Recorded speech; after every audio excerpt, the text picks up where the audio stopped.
Hey everyone, so my name is Denise and this is my first YouTube video ever that I've posted, and I'm super stoked to be sharing it with you guys. I've been wanting to make a video for quite some time now, quite some years now actually, and I feel like I'm in a really good place to start sharing my story and start sharing my learnings and experiences and really just do what I feel like I'm meant to do. So basically today I'm going to try to stay on topic, but knowing me, I love to, kind of go off on tangents, I love to riff, so we'll see how this goes. But basically I want to talk about the correlation between self-love and self-worth and motivation.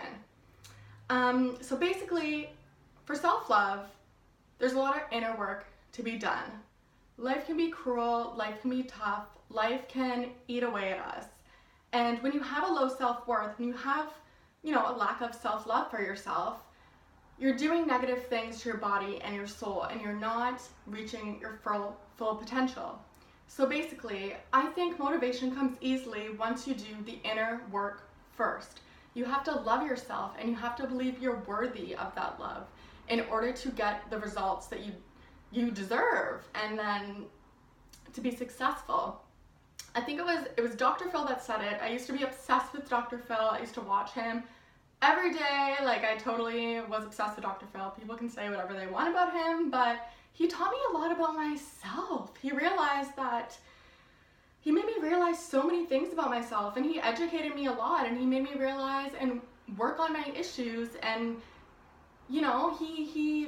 there's so many things that I want to do in life, and it was from listening to him that I actually, got on my path.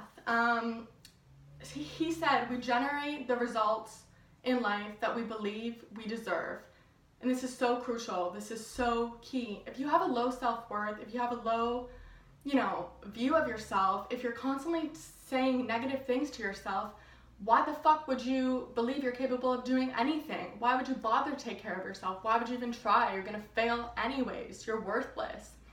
Once you build that, reframe that self-talk, reframe that self-love, you're in such a better place to go for what you want.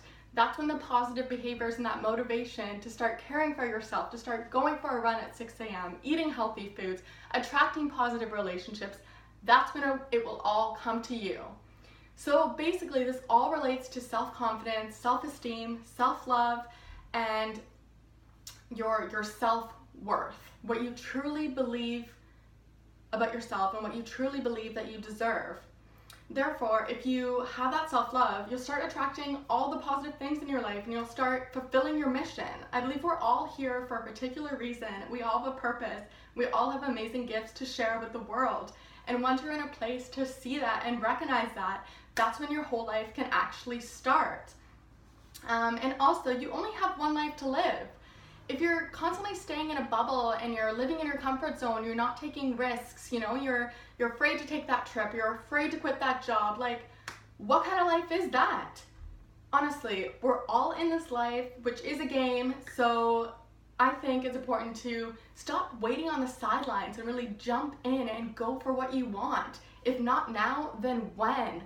Life is so precious, life is so short, we're here for a specific reason, and we're all here to empower each other and to live out our life's mission and purpose and interact and share our gifts. And I think it's, once you really work on that inner work, we've all had shitty things happen to us, trauma, whether your parents have got a divorce, if you had to move, if you've had losses in your life, if you've been abused, there's so many things that affect us and wear down at our inner love and our inner worth, and that sets a standard for how we live our life, again, because we attract what we believe we deserve. But once you work on that and you take the time, once you tune into yourself, and as much as there's counselors out there and therapists and whatnot, I believe that all the answers you need are really within you. You just have to tap in and tune in to yourself. And for me, that was through meditation and yoga. That's been something I've always really loved, and I've always really gotten to that quiet place where I felt connected with myself, because most of the time, we're running around, We're numbing ourselves. We're using vices, whether it's food, whether it's alcohol, whether it's drugs, whether it's sex, whether it's shopping, whether it's unhealthy relationships, whether it's running, exercise, all these things, all these coping mechanisms, all these escapes from really tapping in, doing that work, really realizing our potential so we can go out and fucking kill it and do it. So that is the correlation between self-love and motivation. And I just want to close off by reading this kind of, it's from Connie Chapman's podcast. This is an Aussie life coach that someone recommended to me through Instagram actually, and she's super awesome. Been following her since he told me about it just about a few weeks ago, and it really resonated with me, and here we go. So the podcast was around surrender. Life loves us. Life is not punishing us. Life wants to see us thrive. We are not failures because things don't go according to our plan. It's just different. It's something different than what we expected. Nothing is a disaster or as bad as we make it out to be. Surrender is trusting that maybe sometimes life knows better than you. Sometimes your body knows better than your mind. Maybe your body knows what it needs, and maybe your mind actually doesn't. And basically, that resonates with me tremendously because basically sometimes you don't have a choice. Your soul just speaks. You know, your body's just so uncomfortable. You're feeling all these negative emotions and this tension. You just don't have a choice.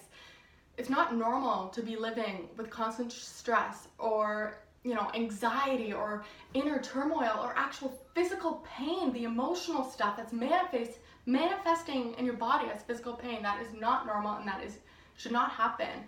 If that is happening to you, something is out of alignment. You're not tapping in with yourself. You're not, you know, doing what you need to do. So that is signs. That is your body giving you signs that you have to figure out what it is that's off and really tune in with that and do your life's calling, you know? Take that chance, you know? You have to really surrender and follow your soul's path. So I think I've ranted enough. This didn't really go exactly how I planned, but I hope there's some good substance in there, and I will try to make some points down below to make it more clear for you guys how to, you know, work in your self-love so that you're able to be motivated to manifest the life you want and live out your dreams. I hope you all have an amazing weekend, and yeah, you'll be seeing more of me. I'm super stoked.